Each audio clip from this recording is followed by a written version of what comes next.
Hello everyone, it is Jazz here, and I hope you guys are having a happy new year because it is January 1. So I hope you're getting off to a great start. So today I am doing my December reading wrap up as well as my January to be read. I think we can go ahead and call this wrap up the very audiobookish reading wrap up because I finished mostly audiobooks in the month of December. So you'll get to hear my thoughts on those. There was one though book in print, so you'll just get to hear my general thoughts on that. And let's just go on with the show. The first book that I completed in the month of December was the fourth book in the Parasol Protectorate series by Gail Carriger, Heartless. And I can't say too much about this book in summary because it is the fourth book. So I feel like every time I read a book series that is over 3 or 4 books, there's usually that one book that just doesn't feel as awesome as the other books. It's by no means a bad book, but it's just not that 5 stars that maybe some of the others were.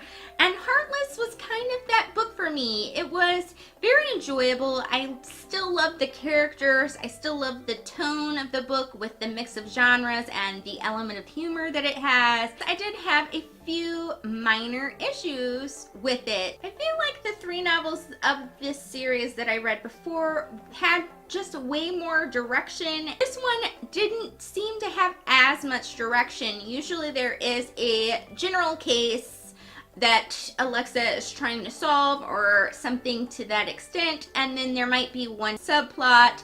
This seemed to have like a case that you almost forgot about because there were so many little subplot things. I feel like there was a lot of talking about people's relationships. I get kind of bored when people talk about relationships too much. Especially when they're not the main characters. And some world building things that were added in there that were very interesting but kind of slowed down the plot a little bit. I think maybe these things will come into play in the 5th book, so I'm hoping that those elements were just in there so that the 5th book can be really awesome. So in the end, I just really liked the book. I didn't love it, but I will say that I did listen for the first time to a book in this series on audiobook, and the audiobook was pretty dang excellent. The only thing is I don't know that her French accent was great, but her Scottish accent was pretty good for one of the Scottish characters, so I think things kind of balance out. She definitely made the book full of humor just like the books are, so I'm thinking I might give the 5th book a go in audiobook. I really liked particularly reading this while listening to the audiobook because it has great vocabulary words, these books, and I liked looking up the words while listening, so I might do that again for the last book. Even though this wasn't my favorite in the series, it still was pretty fun, so I decided to give it 4 stars. Next book I completed was The Horse and His Boy by C.S. Lewis, one of the books in the Chronicles of Narnia in which a young boy named Shasta and a talking horse escape from the Calorman lands and into Narnia, and insanity and adventure ensue. This is a very good book in the Chronicles of Narnia series, but it has never really been my favorite book in the series. I thought maybe I might view it differently if I read it in publishing order this time, but I haven't really viewed it differently. It's still a very good book, but I just, for some reason, have never been able to find it my favorite. I don't feel like I connect with the characters in this one as much. And I like Shasta quite a bit, but some of the other characters I just connect not so well with. But I do really love seeing how the Provenci characters are as grown-ups. That is a really cool element. There is also quite a bit of battle and adventure in there.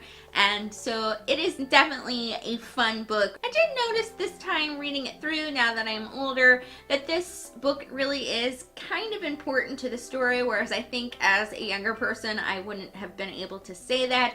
But I do think there are certain cultures and elements and different kinds of characters that are introduced that do really come into play in the last book. So it is a very important book in terms of knowing the way politics and also the actual layout of the world is laid out. In terms of that, I do think it is an important read for the whole series because there are still some likable elements of this. I have given it 4 stars. Holding up this book again because this third book that I read in December was yet again a Chronicles of Narnia book, and it was The Magicians Nephew, in which young Diggory and Polly are sent to several different worlds due to Diggory's sorta crazy uncle, and Narnia begins. Now, I was actually thinking that I was gonna kind of feel the same as I felt about The Horse and His Boy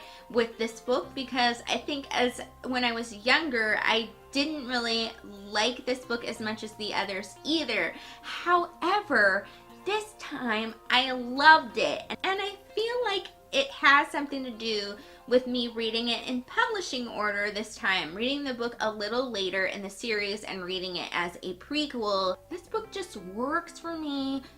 If it happens right before the last book of the series, I think they flow much better into each other for some reason, and maybe people will think I'm crazy. I think it creates kind of a nice, just like bookend of 2 books. It could have to do with the fact that I listened to all of these last 3 books in audiobook, and I do feel like there is one chapter of this book that works so much better in audiobook than it does when I was reading it. There is a part in there that does make me awfully sleepy when I'm reading it in print, but it didn't make me sleepy at all. It was actually quite exciting the way Kenneth Branagh read it, and I think that that helped a lot in terms of making this a love it books. I gave The Magicians Nephew 5 stars.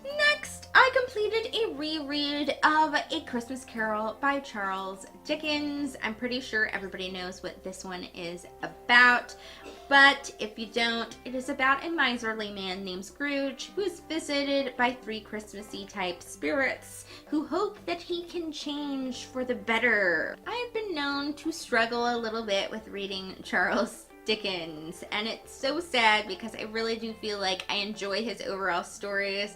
I can watch movies of them, but in terms of the writing, he does have a writing style in which he takes forever just to explain red hair, which is not entirely his fault because the man did get paid by word, and that's kind of why he does that to a certain extent, although it is sort of part of his style. I hope to conquer a Charles Dickens book other than this book someday because I do really like his sense of humor that he injects into his writing, and it shows in this book. Even though there are some serious moments, there is definitely a air of humor to this that I really enjoy, and I think because it's so short and easy to read, it is one of my favorite classic books to read. I highly recommend reading it. I just really had a good time. It was just a relaxing, fun, Christmassy read, and it just made me happy. So I gave it, of course, 5 stars. And yes, the Chronicles of Narnia are back because the last book that I read in December was ironically The Last Battle, in which the last king of Narnia, a unicorn, Eustace, and Jill band together to fight against a nefarious plot. So I feel like as an adult, I enjoyed this book quite a bit more than I did when I was young. I didn't hate this book as much as some people do. And I do feel like even as a young person, I got what C.S. Lewis was trying to do with the book, but I feel like as an adult, I understood it just a little bit more because I feel like this book is the most allegorical of all the Narnia books. All of these books contain a certain level of Christian allegory, but this one really contains a whole bunch. It also is probably the more serious book of the series. So I think as an adult you just see more really cool elements about it than you probably would as a kid. I have always tried to view it from a Christian perspective, what he's trying to do with this end of the book,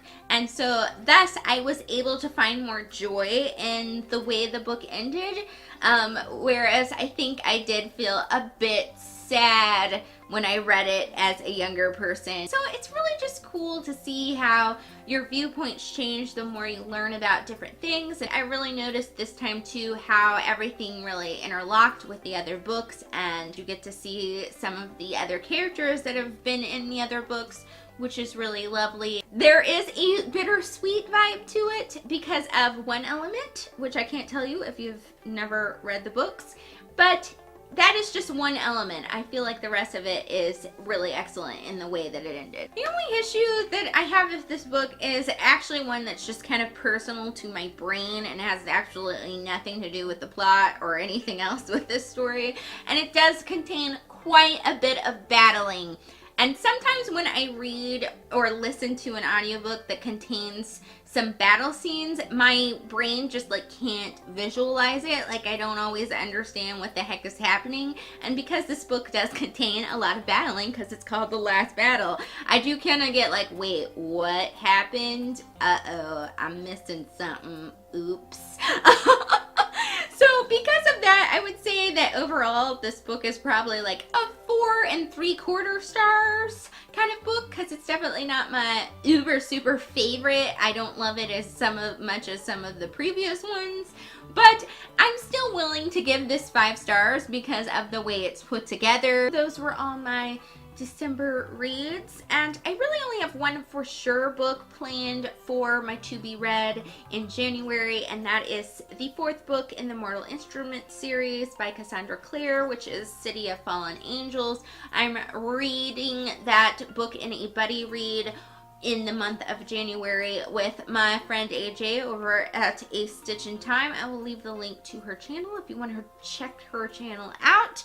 She has read the whole series. That is just like her series jam, and I am working on completing it. And since I'm not that great at finishing series, I thought to keep me inspired I would buddy read this one. And I'm just gonna kind of wait on planning the rest of my TBR because I'm going to make a video for you guys that is my full reading list for the year of 2017. So I didn't want to throw like a bunch of books at you, and also I'm not 100% sure what I really feel like picking up in the month of January. So that is all for the monthly wrap up and TBR stuff. I'm going to try to put up 2 videos a week. We're gonna see how that goes, but I'm not really sure what day I'm going to choose for that for sure. I might just do any day, and then for sure you'll get a video every Sunday. So Sunday is definitely for sure, and I will try to see you any other day of the week as well. And since I am going for 2 videos a week, if you guys have any suggestions or things that you might want to see in a second video during the week, please leave those in the comments. I'd be glad to consider them and check them out. And thank you all for watching, and I will see you later. Bye!